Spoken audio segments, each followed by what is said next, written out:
Hey guys, well, it's a sunny Sunday afternoon and the choices are either go riding or when your wife is out of town, you do stupid things with power tools. And I was considering buying the jack from Harbor Freight Tools, but couldn't justify the outlay at this moment. So I thought, yeah, I've seen enough of the people who made them themselves off online.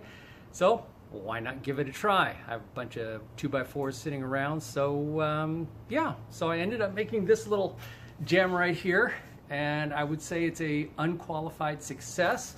As you can see behind me, and I apologize for my messy garage, I've got a Voyager and I've got a 900. It works great for both. It's simply, you can see from the construction, just 2x4s here, another 2x4 on either side of it, a little extra furring strip on the bottom. Found I needed that in order to get the Voyager's rear wheel off the back, off the ground, and then just pieces on the end to give some stability. The little notch here is for leverage, and we'll see how that operates in just a second. So yeah, total outlay for this because I needed to go to Home Depot and buy one more long 2x4 to give me some leverage on it. $1.62 because I didn't need a fancy piece of lumber. I got it out of the cut bin, and otherwise it's a perfect piece of lumber, and for under $2 I've got a jack. Let's take a look at it and see how it works.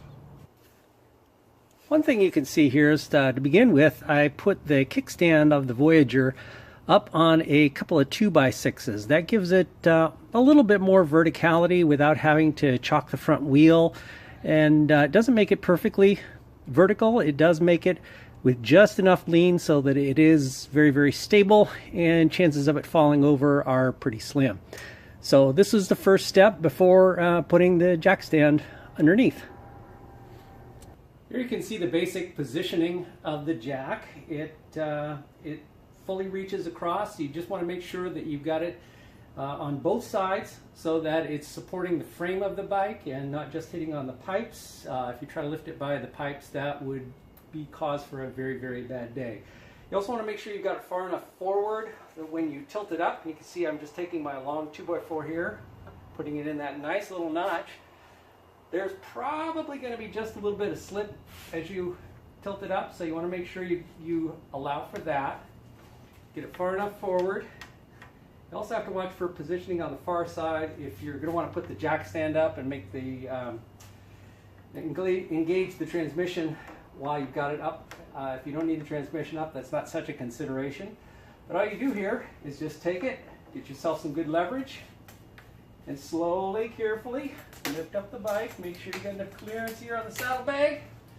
Don't want to take that out, or you can take the saddlebag off. That is another option, but I'm far too lazy for that. Take it up nice and slow. And eventually, it'll tip. And now your bike is completely stable. I can push it side to side. It's not going anywhere. I can push it front to back. Very little chance of it going anywhere. You can always chock the front wheel at this point if you want to. You can also take and just push this board through. And that way, it'll give you a little more confidence. But if it goes either way, it's only going to go that far before it starts to rest still on the jack stand. Putting it back down, it's pretty much just the opposite.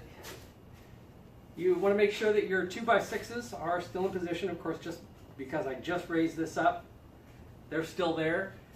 Make sure that the jack, make sure that the kickstand is down. Very, very important. That would also be a very bad day if you went ahead to put your bike down and doggone it, you forgot to put the kickstand down. Pull this out, and then just very, very slowly pull it forward. I tend to put my hand right here, make sure it's got a little lean over to the left. Take a peek across the bike, make sure that the kickstand is going to land on those 2x6s. All good. And the bike is now back and all on its own.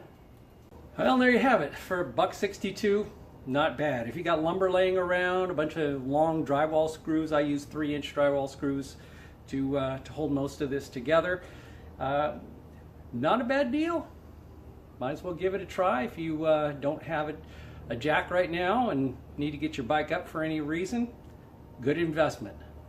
Enjoy.